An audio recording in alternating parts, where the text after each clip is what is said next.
Missiles intercepted over Qatar's capital, targeting the US's largest military base in the Middle East, just outside Doha. A retaliation to US strikes on Iran's nuclear facilities. Spreading panic on the ground and a sense of dread across the globe. We will fight for victory. We consider martyrdom a great blessing, but right now we are fighting for victory. Iran's regime not blocking the release of these pictures. People taking to the streets of Tehran in celebration. You hit us, we'll hit you back, again and again, until you understand. This is Iran, the land of lions.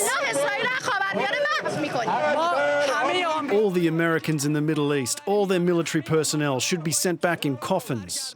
But the US says none of its personnel were killed or injured, with the missiles aimed at its Al Udeid airbase intercepted by Qatar's air defences.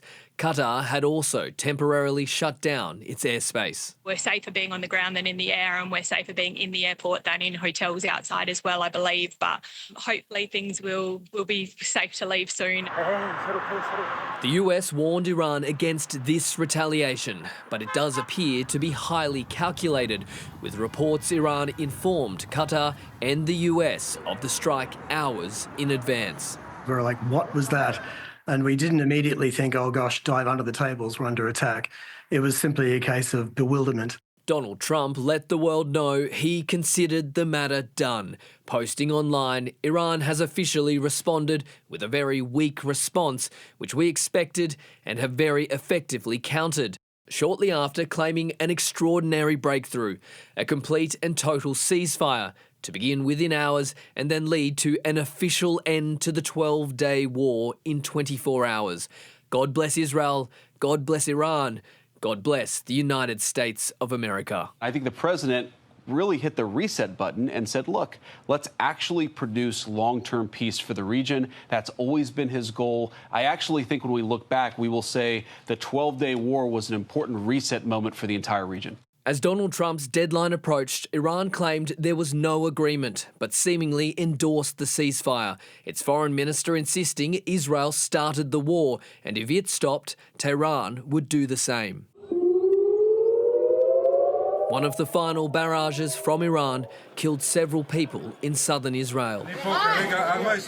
As the region woke to another deadly exchange of violence, Israelis got confirmation from their Prime Minister his government was agreeing to the ceasefire. Benjamin Netanyahu saying Israel has removed the dual immediate existential threat posed by Iran's nuclear program and missiles. But fresh air raid sirens over Israel after the ceasefire, and its defence minister announcing more strikes, suggests peace by social media may be fickle. Cayman Gok, ABC News, Washington. It certainly shows just how fragile this situation in the Middle East currently is, and that for all of the work that Donald Trump has been doing in trying to broker this deal, or at least the United States has been doing in trying to broker this deal, it really relies on both Israel and Iran adhering to these rules, and it appears at the moment that this is already on incredibly shaky ground. Those sirens went off in the north of the country, up near the Lebanon border and around the city of Haifa a couple of hours ago, after Israeli authorities said missiles had been detected coming into Israeli airspace. We should point out that Iranian state media is saying that Iran is rejecting that it fired anything after the ceasefire. But regardless of that, Israel Katz, the defense minister of Israel, is saying that there will be an intense response. So the next couple of hours will be crucial. In the lead up to that alleged ceasefire coming into force at around 7 a.m. local time, there had been a barrage, 6 waves of Iranian missile barrages fired at Israel. One of those missiles hit this site here in Beersheba. This is a residential building. You can see just how significant the damage is behind us here. A number of people have died as a result of this strike, and you can see that there are still some rescue crews up in the top floors there trying to check if anyone else is trapped. So those Iranian missiles continuing to come into Israel right up until that last moment after an intense wave of Israeli strikes in Iran. Unprecedented force as Israel strikes Tehran's notorious Evin Prison. Emergency workers attempt to rescue people buried beneath the rubble. The jail held dissidents and political prisoners. Apparently, the wards were not hit directly, but they were injured by flying glass. The death toll is not known. According to Israel, the prison is one of Iran's symbols of power, and it's why it's being targeted by the IDF. The military claims it's also hit the Israel destruction clock in Palestine Square. Since 2017, it's been counting down days to the predicted destruction of Israel. A key base of the Revolutionary Guard, Iran's most powerful military force, has also been struck. And the Baj headquarters, the paramilitary militia who enforce the regime's strict dress code and speech laws, also targeted. Israel met all the objectives, but the IDF was instructed to maintain a high level of alertness and readiness for a powerful response to any ceasefire violation. Israel says it targeted the Iranian nuclear facility of Fordo again, only hours after Donald Trump claimed he had obliterated it. Iran is threatening to pull out of the international agency which monitors atomic energy, the IAEA. Given the explosive payload utilized and the extreme vibration-sensitive nature of centrifuges, very significant damage is to have occurred. The country claims it's moved its uranium from the 3 nuclear sites of Natanz, Isfahan and Fordo. A satellite image before the US attacks shows a long line of trucks out the front of one site. Experts speculate the 400 kilograms Iran is said to possess could be transported in gas form to be enriched elsewhere. Some Iranians have been leaving across the border into Armenia. Everybody is afraid and everybody had enough.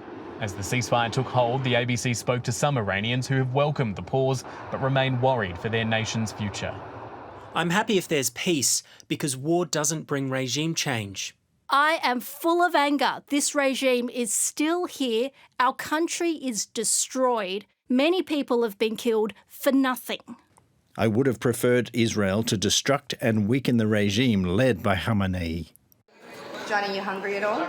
A regime which seemingly dashed hopes of a lasting ceasefire in just 2.5 hours, leaving stranded Aussies uncertain when they might eventually head home. What really settles in is everything can change without any notice at all. For now, let's hope we can get out of here in time. Hopes looking more and more uncertain. Matthew Doran, ABC News, Beersheba. When Iran attacked the US military base in Qatar about 12 hours ago, it appeared to open an off-ramp from this war for itself, Israel and the US. Now, with Israel alleging a fresh barrage of missiles and promising to resume its bombing campaign, even though Iranian state media denies it, this ceasefire could be over before it's even really taken hold. And anti-regimists I've spoken with inside Iran say they're angry and disappointed. They wanted the US and Israel to, in one person's words, finish the job and bring down the Khamenei regime. And they say they're now fearful the regime could crack down even harder on its citizens as it fights for its own survival.